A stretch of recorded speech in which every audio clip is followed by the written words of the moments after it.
Movie कैसा है भाई? मूवी अच्छा है। हाँ। इसे police movie. Okay police movie अच्छा है। ये फ्रैंक क्या है भाई? क्या है भाई? मूवी अच्छा थोड़ा एक्टिंग अच्छी है। हाँ acting Shahid Kapoor acting story कुछ खास नहीं है, एक्टिंग अच्छा। शाहिद कपूर पुलिस ऑफिसर है। Police officer Shahid Kapoor acting acting अच्छा है। एक्शन हाँ व्हाट अबाउट एक्टिंग? एक्टिंग अच्छा है। मूवी कैसा है भाई? मूवी कैसा है भाई? वो अच्छा है हाँ एक्टिंग और बॉडी भी बहुत अच्छी है। एक्टिंग एक्टिंग तो क्या पुराना एक्टर है ना, 20 साल इंडस्ट्री में है तो अब उसका एक्टिंग अच्छा है। भाई स्टोरी लाइन कैसा है? स्टोरी भी अच्छा है, हाँ थोड़ी अच्छी होनी चाहिए थी, लेकिन हाँ देखने के लायक है। एक्शन सीक्वेंस एक्टर शिक्षण भी बहुत अच्छा है। एक्को है अच्छा क्या मूवी भाई? एक ही आइटम डांस है वो एक्को पूरे वो फिल्म में, और दो स्क्रिप्ट चाहिए थे।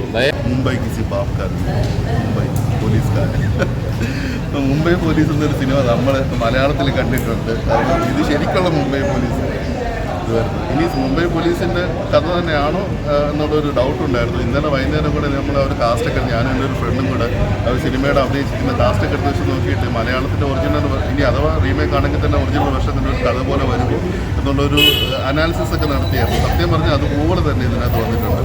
സിനിമ തുടങ്ങുന്നു, ഫസ്റ്റ് സീൻ വരുന്നു, കേസ് ക്ലോസ്ഡ്, സംഭവം ഡയലോഗ് വരുന്നു, അപ്പം തന്നെ മനസ്സിലായി സംഭവം റീമേക്കാണ്. ഇനി അറിയാനുണ്ടായിരുന്നത് ഈ ഒറിജിനൽ കഥ പോലെ തന്നെ ആയിരിക്കും എന്നുള്ളതായിരുന്നു. പക്ഷേ ഇത് കഥയിൽ നല്ല രീതിയിൽ മാറ്റം വരുത്തിയിട്ടുണ്ട്. ഒരുപക്ഷെ അദ്ദേഹത്തിൻ്റെ ഒരു ഇമേജ് കോൺഷ്യസ്നെസ് അതുകൊണ്ടായിരിക്കാം, അല്ലെങ്കിൽ മലയാളത്തിൽ ഉണ്ടായിരുന്ന ആ ഒരു തീം. കാരണം ഇപ്പം തന്നെ ഏകദേശം എത്ര വർഷമുണ്ട്, 12-13 വർഷമായില്ലേ മറ്റേ സിനിമ വന്നിട്ട്. അപ്പം അതുകൊണ്ട് ആ ഒരു തീം ഇന്നിപ്പോൾ എടുത്തു കഴിഞ്ഞാൽ ഒരുപക്ഷെ അതൊരു, കാരണം ആൾക്കാരിൽ നല്ല രീതിയിൽ മാറ്റം വന്നിട്ടുണ്ട്, നമ്മുടെ ഒരു ചിന്തകളും കാര്യങ്ങളൊക്കെ മാറ്റം വന്നിട്ടുണ്ട്. ഒരുപക്ഷെ അത് ഇന്നെടുത്തു കഴിഞ്ഞാൽ അതൊരു ഫ്രഷ് ആയിട്ടുള്ള ഒരു തീം ആവില്ല എന്നുള്ളൊരു തോന്നൽ കൊണ്ടായിരിക്കാം ഒരു കഥയിൽ മാറ്റം വരുത്തിയത്. പക്ഷേ ഒരു മാറ്റം വരുത്തി വരുമ്പോൾ ഒരു അന്യായ ഒരു ട്വിസ്റ്റാണ് നമ്മൾ പ്രതീക്ഷിക്കുന്നത്. അപ്പം അത്രത്തോളം ഒരു ട്വിസ്റ്റ് എനിക്ക് തോന്നിയില്ല. ഇതായിരുന്നു എനിക്ക് മെയിനായിട്ട് നെഗറ്റീവായിട്ട് സിനിമയിൽ തോന്നിയത്. പിന്നെ ബാക്കി എല്ലാവരും നല്ല രീതിയിൽ തന്നെ പെർഫോം ചെയ്തിട്ടുണ്ട്. ഇപ്പോൾ ഷാഹിദ് കപൂർ ആണെങ്കിൽ ചുമ്മാ ഇങ്ങനെ വിരലി പിടിച്ചിരിക്കുന്ന ഒരു പയ്യനായിട്ട് ഇങ്ങനെ അഴിഞ്ഞാടാൻ വിട്ടിട്ടുണ്ട് പുള്ളീനെ സിനിമയിലുടനീളം. പക്ഷേ അത് എത്രത്തോളം വർക്കായി എന്നുള്ളത്, കാരണം പുള്ളീനെ കാണുമ്പോൾ തന്നെ നമുക്കൊരു ലുക്കും കാര്യങ്ങളും ഇതെല്ലാം വരുന്നുണ്ട്. അപ്പോൾ സംഭവം അതെല്ലാം ഓക്കെയാണ്. ഒരു പാട്ടുണ്ട്, പിന്നെ കുറച്ച് ഞാൻ തുടക്കത്തിൽ പറഞ്ഞത് ശരിക്കും സിനിമയുടെ ഒരു പഞ്ച് ഡയലോഗാണ് ഷാഹിദ് കപൂർ പറയുന്നത്, മുംബൈ കിസി ബാപ്പ് കാ നഹീ മുംബൈ പോലീസുകാർ എന്ന് പറഞ്ഞു. അപ്പം അങ്ങനെ വച്ചിട്ടൊരു എന്താ പറയുക, ഒരു കുറേ പ്രതീക്ഷകളുണ്ടായിരുന്നു. ഇനി അഥവാ റീമേക്ക് ആണെങ്കിൽ തന്നെ, ഇപ്പം റീമേക്ക് സിനിമകളെല്ലാം മോശമായി എടുക്കും എന്ന് എനിക്ക് യാതൊരു അഭിപ്രായമില്ല. ഇപ്പം ദൃശ്യം 2 എന്ന സിനിമ ഹിന്ദിയിലേക്ക് വളരെ നല്ല രീതിയിൽ തന്നെ, മികച്ച രീതിയിൽ തന്നെ അവർ അതിൽ മാറ്റം വരുത്തിയിട്ടും കൂടെ കുറേ സീനുകൾ, അനാവശ്യമായ സീനുകളെല്ലാം കട്ട് ചെയ്ത് മാറ്റി എടുത്തിട്ടുണ്ട്. പക്ഷേ ഒരിക്കലും ഒരു മലയാള സിനിമയുടെ ഒരു മുംബൈ പോലീസ് കണ്ട ഒരു ഫീൽ വരുന്നില്ല. സത്യം പറഞ്ഞാൽ ഈ നമ്മൾ പലപ്പോഴൊക്കെ പൃഥ്വിരാജിനെ എന്നൊക്കെ പറഞ്ഞിട്ട് കുറേ പേര് ട്രോളുന്നതാണ്. പക്ഷേ പുള്ളി ചെയ്തു വെച്ചിരിക്കുന്നത് എന്താണെന്ന് ഈ സിനിമ കാണുമ്പോഴാണ് എനിക്ക് റിയലൈസ് ആവുന്നത്. കാരണം മുംബൈ പോലീസിൽ പുള്ളി ചെയ്തു വെച്ചിരിക്കുന്നത് പുള്ളിക്ക് ആക്സിഡൻറ്റിന് ശേഷം പുള്ളിയുടെ ഒരു ഇത് നമുക്ക് നമുക്ക് ഒരിക്കലും ഒരു കമ്പയർ ചെയ്യാൻ പറ്റാത്ത രീതിയിലായിപ്പോയി. പിന്നെ അറിയാലോ, ഹിന്ദി ഓഡിയൻസിന് വേണ്ടിയിട്ടുള്ള ഒരു മാറ്റം വരുത്തിയതാവും. പിന്നെ ഒരു എക്സ്റ്റൻഡഡ് ടൈലൻ്റൊക്കെ ഉണ്ട് സിനിമയ്ക്ക് കൊടുത്തിട്ടുണ്ട്. അതൊന്നും വലിയ ഒരു എഫക്റ്റൊന്നും എനിക്ക് വ്യക്തിപരമായിട്ട് തോന്നിയില്ല സിനിമയിൽ നിന്ന്. അങ്ങനെ ആകുമ്പോഴത്തും ഒരു എന്താ പറയുക, മീൻസ് വൺ ടൈം വാച്ചബിൾ എന്ന് വേണമെങ്കിൽ പറയാം.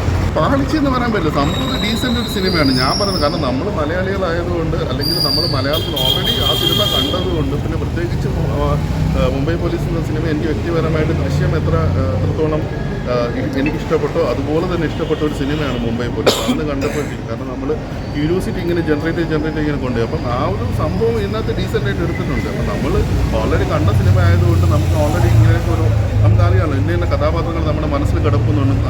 നമ്മുടെ ടച്ചിങ് ആയിട്ടുള്ള കുറേ സീനുകളൊന്നും ഇതിനകത്തില്ല. ഞാൻ ആ ഒരു സീൻ പോലും ഈ സിനിമയ്ക്കകത്ത് പ്രതീക്ഷിച്ചു.